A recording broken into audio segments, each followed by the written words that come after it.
കഴിഞ്ഞ ആഴ്ച India government കൈക്കൊണ്ട നിർണായകമായ തീരുമാനങ്ങളിലൊന്നായിരുന്നു foreign direct investment policy liberalise ചെയ്യാനും സ്പേസ് സെക്ടർ ഉൾപ്പെടെയുള്ള സെക്ടറുകളിൽ 100% ഫോറിൻ ഡയറക്റ്റ് ഇൻവെസ്റ്റ്മെൻറ്റ് അനുവദിക്കാനുമുള്ള തീരുമാനം. ഇതനുസരിച്ച് രൂപീകൃതമായ ഇന്ത്യൻ സ്പേസ് പോളിസി 2023 സ്പേസ് സെക്ടറിലെ പ്രൈവറ്റ് പാർട്ടിസിപ്പേഷനെ പ്രൊമോട്ട് ചെയ്യുന്നു. കൂടാതെ സ്പേസ് സെക്ടറിനെ കൊമേഴ്സ്യൽ വൽക്കരിക്കുന്നത് വഴി ഇൻ്റർനാഷണൽ റിലേഷൻ ഇംപ്രൂവ് ചെയ്യാനും ഗവൺമെൻറ് ഇതര സ്ഥാപനങ്ങളുടെ സാറ്റലൈറ്റ് നിർമ്മിക്കാനും സാറ്റലൈറ്റ് ലോഞ്ച് വെഹിക്കിൾസിൻ്റെ കമ്പോണൻറ്റ് മാനുഫാക്ചർ ചെയ്യാനുമുള്ള എഫിഷ്യൻസി കൂടി പ്രയോജനപ്പെടുത്തി ഒരു ഇക്കോസിസ്റ്റം ബിൽഡപ്പ് ചെയ്യാനുമാണ് ഗവൺമെൻറ് ശ്രമിക്കുന്നത്. രാജ്യരക്ഷയെ മുൻനിർത്തി സ്പേസ് സെക്ടറിലെ ഫോറിൻ ഡയറക്റ്റ് ഇൻവെസ്റ്റ്മെൻറ്റ് വളരെ ഡിഫൈൻഡ് ലിമിറ്റോടു കൂടിയാണ് നടത്തുന്നത്. Satellite manufacturing, satellite data product തുടങ്ങിയ സെഗ്മെൻറ്റുകളിൽ 74% വരെയുള്ള ഫോറിൻ ഡയറക്റ്റ് ഇൻവെസ്റ്റ്മെൻറ്റാണ് അനുവദിക്കുക. Spacecraft, spaceport creation തുടങ്ങിയ സെക്ടറുകളിൽ 49% വരെ ഫോറിൻ ഡയറക്റ്റ് ഇൻവെസ്റ്റ്മെൻറ്റ് അനുവദിച്ചേക്കും.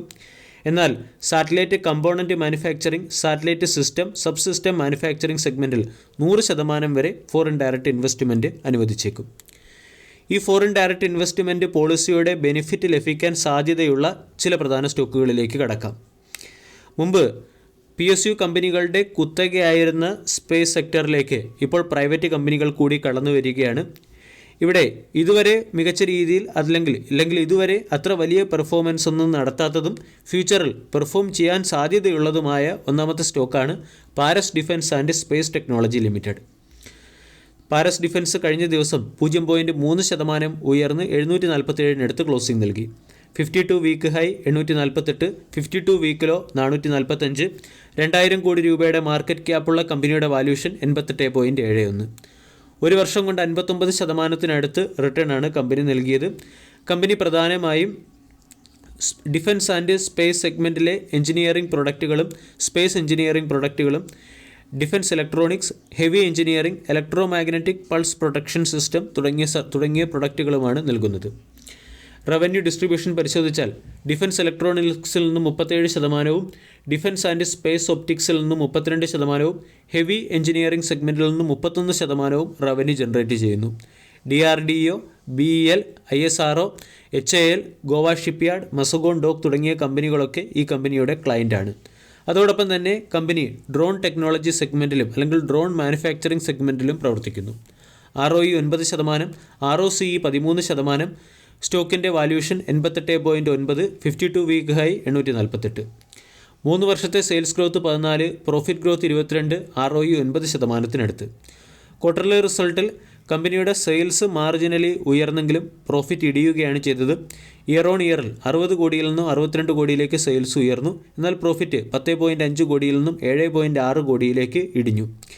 സെയിൽസിനേക്കാൾ ഉയർന്ന രീതിയിൽ എക്സ്പെൻസ് വർദ്ധിച്ചതിൻ്റെ പശ്ചാത്തലത്തിലാണ് കമ്പനിയുടെ ഓപ്പറേറ്റിംഗ് മാർജിനിലും അതുപോലെ തന്നെ നെറ്റ് പ്രോഫിറ്റിലും ഇടിവ് വന്നത്.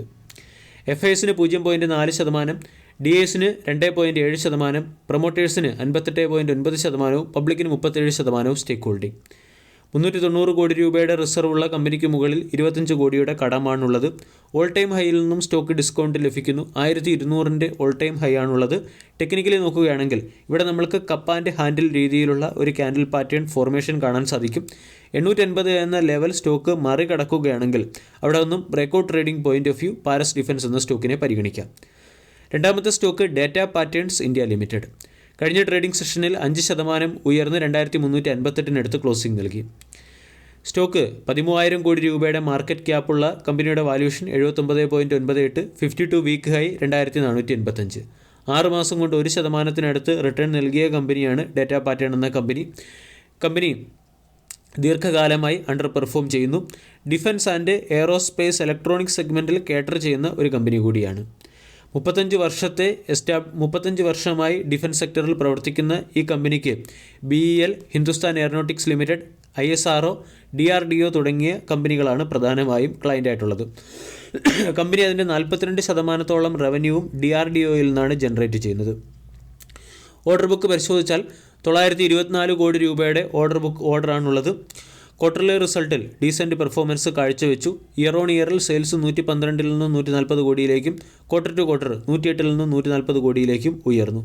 നെറ്റ് പ്രോഫിറ്റ് 33 കോടിയിൽ നിന്നും 51 കോടിയിലേക്ക് കമ്പനി മെച്ചപ്പെടുത്തുകയും ഓപ്പറേറ്റിംഗ് മാർജിൻ 42% മെയിൻറ്റെയിൻ ചെയ്യുകയും ചെയ്തു. 5 വർഷത്തെ sales growth 52%, profit growth 181%, ROE 18%, കടബാധ്യത തീരെയില്ല, 1190 കോടി രൂപയുടെ റിസർവാണുള്ളത്.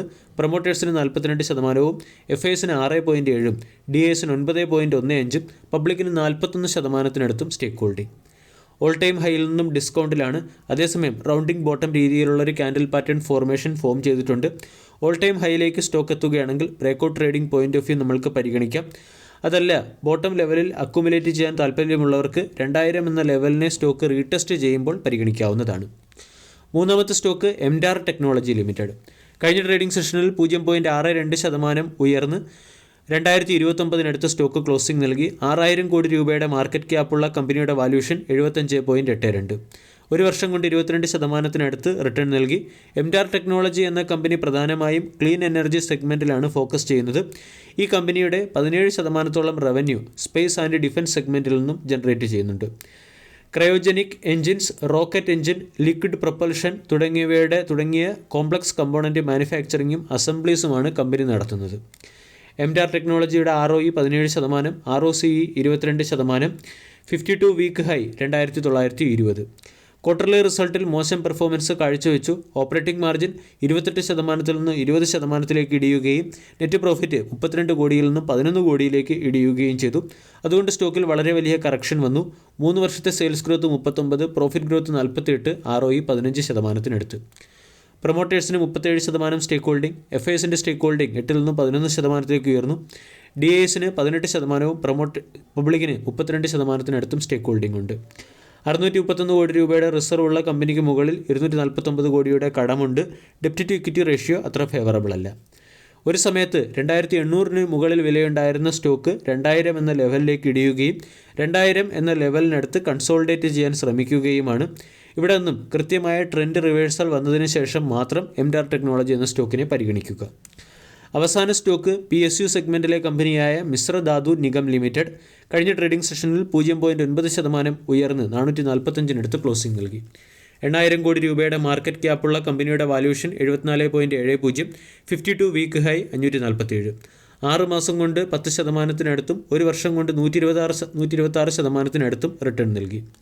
മിശ്ര ധാതു നിഗം ലിമിറ്റഡ് എന്ന കമ്പനി സാറ്റലൈറ്റ്, സ്പേസ് ക്രാഫ്റ്റ് എന്നിവയ്ക്ക് ആവശ്യമായ സൂപ്പർ അലോയിയും ടൈറ്റാനിയം, സ്പെഷ്യൽ പർപ്പസ് സ്റ്റീൽ എന്നിവ മാനുഫാക്ചർ ചെയ്യുന്നു. ROE 12%, ROCE 14%, 52 week high 548, stock 447 trade ചെയ്യുന്നു. പ്രൊമോട്ടേഴ്സിന് 74% സ്റ്റേക്ക് ഹോൾഡിംഗ്, FISന് 0.9, DASന് 11.8, പബ്ലിക്കിന് 13%-അടുത്തും സ്റ്റേക്ക് ഹോൾഡിംഗ് ഉണ്ട്. 1192 കോടി രൂപയുടെ റിസർവ് ഉള്ള കമ്പനിക്ക് മുകളിൽ 498 കോടിയുടെ കടമാണുള്ളത്. കമ്പനി പ്രധാനമായും ultra high strength steel, armour grade plates, അക്കോസ്റ്റാറ്റിക് സ്റ്റീൽ എന്നിവ മാനുഫാക്ചർ ചെയ്യുന്നു. 90%-ഓളം റവന്യൂവും ഇന്ത്യയിൽ നിന്നും 10%-ഓളം റവന്യൂ കമ്പനി എക്സ്പോർട്ടിൽ നിന്നും നേടുന്നു. ഓർഡർ ബുക്ക് പരിശോധിച്ചാൽ 1317 കോടി രൂപയുടെ ഓർഡറാണുള്ളത്. ഇതിൽ 817 കോടി രൂപയുടെ ഓർഡറും ഡിഫൻസ് സെഗ്മെൻറ്റിൽ നിന്നാണ് ലഭിച്ചത്. ടെക്നിക്കലി സ്റ്റോക്ക് 580 നിന്നും കറക്റ്റായി 400 എന്ന ലെവലിലേക്ക് എത്തുകയും 400 നിന്നും ഹയർ സൈഡിലേക്ക് നീങ്ങി തുടങ്ങുകയും ചെയ്തിട്ടുണ്ട്. ഇവിടെ ഇമ്മീഡിയറ്റ് റെസിസ്റ്റൻസ് 500, 580 തുടങ്ങിയ ലെവലുകൾ. വീഡിയോ എല്ലാവർക്കും ഇഷ്ടമായി എന്ന് വിശ്വസിക്കുന്നു. താങ്ക്